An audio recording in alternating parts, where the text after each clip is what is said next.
35 miles on a full electric charge, up to 343 miles combined with fuel. And that's what a ton payload sounds like. If you want a more efficient business, but don't want to compromise on load space, then the multi-award winning Ford Transit Custom Plug-in Hybrid is the van for your business. Sound good? We're with you on this journey. Ford Commercial Vehicles. Search Backbone of Britain. Estimated range based on WLTP test figures. Hi, I'm Mr. Lobregelis, a deputy head teacher at Barbeacon Secondary School. I can't believe it's already the end of term. Whatever you're up to during the school holidays, it's really important to keep up the twice-weekly COVID-19 testing routine. It can help stop the spread of the virus because around 1 in 3 people who have COVID-19 have no symptoms and are spreading it without knowing. Use the free rapid test provided by your secondary school or college and report your results online at gov.uk/coronavirus. Let's take this next step safely. Feel claim or LBC. Call 0345 6060 973. According to unpublished government figures, more than 200,000 pupils will move from primary school to secondary school this autumn without being able to read properly.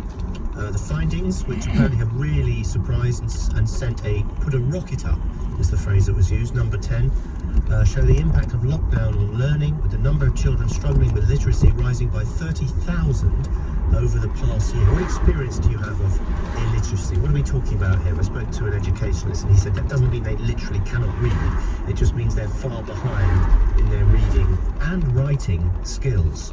Do you have any experience of this? 0345 6060 973. John is a new caller in Glasgow. Hi, John. Hi. What would you like to say on this? Yes, I'm a retired electronics engineer and I worked for a charity for a few years, and I met a migrant family with my wife and I'll keep the details anonymous if you don't mind, but we represented them so close to my family, and the child was 7 years of age this year, and the mum approached me, asked me if I would help the child to do reading, writing, and her sums, you know, and once I got involved, I realised she was well below par for her year. Her reading was abysmal, her writing was dreadful, and her maths really was not that much better. But during the lockdown, the mum struggled. Her spoken English is good, but her reading English was poor, and she could not understand what the teacher's instructions were for the child over their internet stream that they had at the school. And when she passed the information on to me, I have to say, I'm not an unintelligent man. I didn't understand what the teacher was trying to say. No, and it was literally that bad. And I have, where I live, there is someone here who knows a teacher who's got a child of 7, so the child was the same age, and this teacher was spending so much time preparing work for her class. The teacher was couldn't keep up her own child's education, and so this is a major problem. I don't know what the answer is. I'm not really phoning to give you an answer. No, that's fine. I can give you information of how this particular child I'm dealing with, in 4 months, this child has progressed to the degree now. To be fair, I spend 20 minutes every night on WhatsApp, and 20 minutes every night reading, and another 20 minutes writing. And so we write stories together. She's a very creative child, so I use that as a sort of backbone on which to create her own stories. And she's 4 months, 5 days a week, 20 minutes per week, 20 minutes for writing, and 20 minutes for math as well. And I would say in that 4 months, she's easily now at the stage she should be for her age. I did not anticipate where she would be in 4 months, but I can say now that she's up to speed on all key subjects. Right, well, you get my herogram of the day, John. You know, hats off to you. That's fantastic. Well done. You should be proud of yourself. So, again, let's not just talk about the pandemic. I think we can expand this to talk generally about illiteracy in all its various extremes. Have you had problems in your life reading and writing? Why did that happen? Has it held you back? How important is it? Did you maybe try and learn to do these things better at an older age? I'm 37, says Peter. I seriously struggled at school, always way behind. It just got worse. I believed that I'd had dyslexia. I even have one speech therapist say that I was, can't use that word, behind physically and mentally. I hope things are different nowadays. Is this a problem? Is there a level of reading and writing skills that people have trouble attaining? I had trouble, this doesn't say. I had trouble with reading all my life when working in a bank. I used to pretend I couldn't hear people and to get to spell my name to get round it. So how did you cope without the skills? And why did you have problems reading and writing? And if you work in education now, how has the pandemic stopped children learning, literally? Is it because they've been at home? And if so, what's the best way to try and catch up? Is it just more hours teaching, or is there some subtle way? 0345 6060 973. Let's speak to Harry, who's in Waltham Forest. Hello, Harry. Good afternoon. What's your view? Well, I would agree with your last caller that less smartphones, game consoles and TV, but the first port of call is the parents. The parents, yeah. When I was 7, my reading age was 5. My mother realised I wasn't getting anywhere with the teachers, so she bought a picture dictionary and took me in hand. And by the time I was 9, my reading age was 11. Very good. Very good. That was down to her. And that was, but that was just extra teaching, was it? Yes, she set me down every day and we did the bits from the picture dictionary. Yeah. And over the course of a couple of years, it braced ahead. Yeah, it's a peculiar situation now, though. It's different, isn't it? That this illness seems to have slowed everything down, particularly education. What do we do about that? Because there's only so many hours a day. Parents, I mean, if they're at home, if they're on furlough, they're all the time on. Yeah, I know. But so it's down to the parents most of all, you think? Yeah, as I say, less smartphones, consoles and TV, and more basics. Yeah, I think you're going to struggle with that one, particularly in a lockdown with people. What do? Confiscate all the tablets? Well, the trouble is it's too easy to say yes. You've got to do the hard bit and say no now and again. Yeah, okay, fair enough. Thank you very much indeed, Harry. So it's all about the parents. Kelly's in Kingston. You have a dyslexic daughter. What's your view on all this then? Well, yeah, she's 32 now, but we're going back a few years ago now when things were statements, and it was picked up very early when she was in nursery school, yeah. And it was to do with colour blindness. They picked up on that, so obviously they had an insight before she actually started school, but I had to wait until she actually went to juniors before they would assess her. But that's a long process in itself, unless you've got the parent pushing with a good teacher at the school. It can go by the way, if you like. You've got to be right on the ball. And I can only imagine it's exactly the same now. I've now gone on to have 3 younger children, 16, 14 and 11. And although they've never had that sort of experience of dyslexia, I do keep up to speed with everything, and it does start in the home, unfortunately. I will have to say that.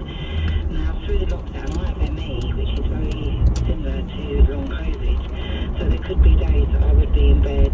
There could be days where, I can't put a meal on the table. It might be a cold tea, or, I'm not right behind them 24/7. But they have a routine, a protocol in stage, which means you have to do that. And I took my children out for quite a while because I was shielding, and there wasn't school, well, there wasn't online school, but they knew where to go to access. There was another period of time where they couldn't afford to have internet, but they still knew where to go to access education, and it was expected of them. So, I've never come across children that don't want to learn.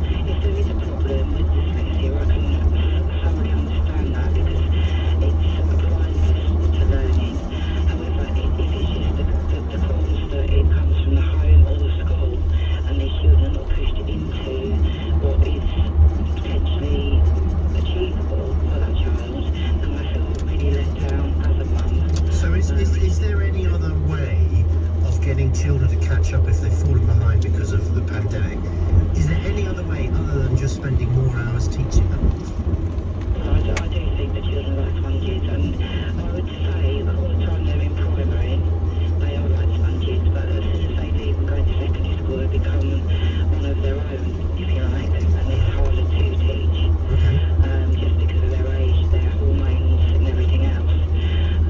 As I say, they're still teachable, but they're not so... Gotta get them early, haven't you? Yeah, get them over. fair enough. And they are like sponges, and they do want to learn, and they do, all children want to be praised, all children want to achieve. All people want to be praised, I know I do. It's a bit, there you go, isn't it? Hey, all right, so you've made my day. You get a second hero or heroine grab. Thank you very much indeed, Kelly.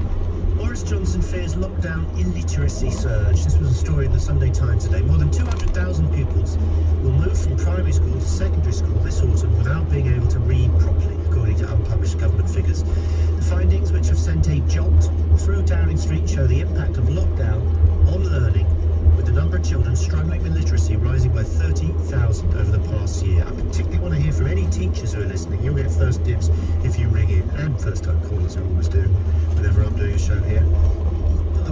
I would love to hear from any teachers who can sort of define what falling behind actually means, and how do you catch up? Is there a way of helping children catch up with their schoolwork other than just teaching them more and spending more time with them? Because I'm not necessarily sure there's enough time in the day to do that. You can't really just extend the school day. So special preference given to first-time callers and people who teach children. Can you tell us in definable terms how the pandemic has held back some children? 0345 6060 973. The time is 6:30. Tim Humphrey has the headlines. The government's reported to be planning a traffic light system for foreign trips to try to rebuild society as restrictions are eased. It could see quarantine-free travel for destinations deemed low risk. The Prime Minister is preparing to announce more details on trialling measures including COVID passports at large events. Boris Johnson says a scheme starting in England this month will help us get back to the things we love to do. Police say 30 petrol bombs were thrown at officers during another night of disorder around Belfast. There were violent scenes in Newton Abbey last night where 3 cars were set on fire. The weather, a band of rain with snow behind it, will move south tonight. Gales in the northwest and a low in Scotland of -4. This is LBC. What does it take to help a teenage girl living with cervical cancer? Making a nice cuppa, fetching a blanket, giving boy advice, and having a conversation about freezing her eggs in case the treatment leaves her infertile. We do whatever it takes to help people living with cancer. But we can only do it with your help. Donate online today at macmillan.org.uk. Macmillan Cancer Support. Whatever it takes. Get ready for the ultimate festival with VIP camping, front row seats, and most importantly of all, a nice clean loo. Where is this amazing place? Your back garden. Thanks to very.co.uk, who have everything from Sonos speakers to tents and fashion. Because our house is our world this very moment. Now we're gradually coming out of lockdown. We can finally get out of the house, do some of the things we've all been missing. Like meeting friends over a takeaway coffee, or visiting family for a barbecue. Around 1 in 3 people who have COVID-19 have no symptoms and are spreading it without knowing. That could be your friend, relative, or even you. Help stop the spread by reducing travel and meeting outside. Let's take this next step safely. Remember, hands, face, space, and fresh air. I found a simple way to invest. I found a low-cost way to invest. I found a fair investment company. With Vanguard. And so have 30 million other investors worldwide. It's not surprising Vanguard is a rich recommended provider for investment platforms once again in 2020. Join us today. Vanguard, value to investors. When investing your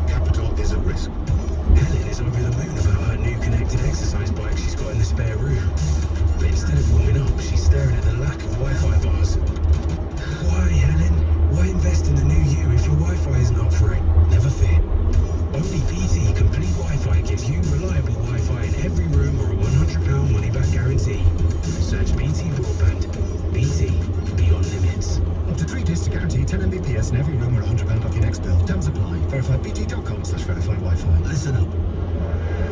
That's what low running cost sounds like. The Ford Transit Custom Plug-in Hybrid. Our first plug-in hybrid commercial vehicle. Up to 35 miles on a full electric charge. Up to 343 miles combined with fuel. And that's what a ton payload sounds like. If you want a more efficient business, but don't want to compromise on load space, then the multi-award winning Ford Transit Custom Plug-in Hybrid is the van for your business. Sound good? We're with you on this journey. Ford Commercial Vehicles. Search Backbone of Britain. Estimated range based on WLTP test figures. Leading Britain's conversation. LBC. With Ian Payne.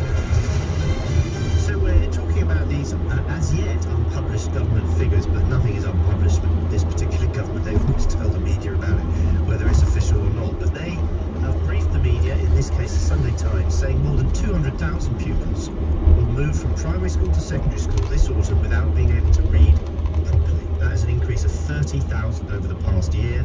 And Boris Johnson is going to use a key speech, I think this might be after the Queen's speech, to launch a 4-year emergency plan to help disadvantaged children catch up.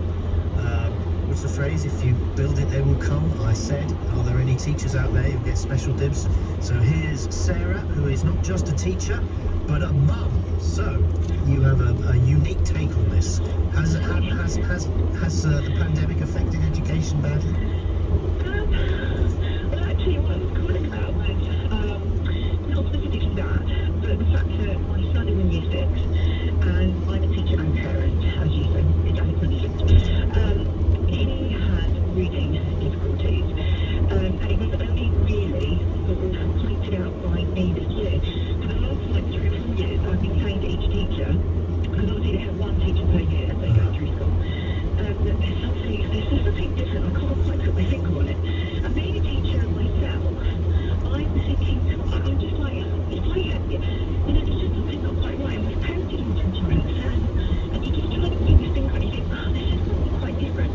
So each year, with the same teacher, year 3, year 4, year 5, it's just something different, and I can't put my finger on it. Kids, can you do tests? Can you do this? Can you do that?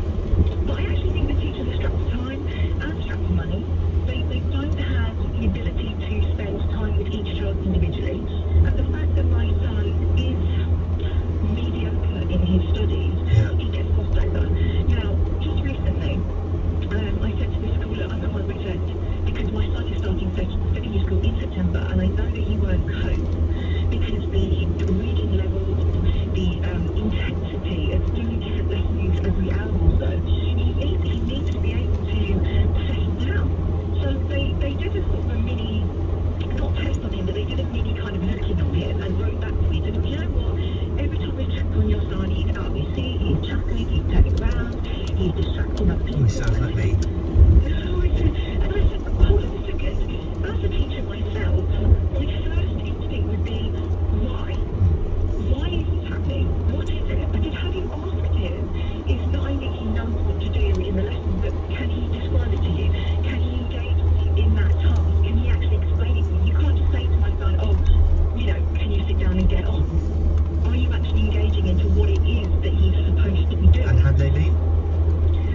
Well, no, they hadn't.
teacher then, do you think there is any other way to help children who've lost ground because of the pandemic catch up, other than just spending more time with them and giving them more hours teaching?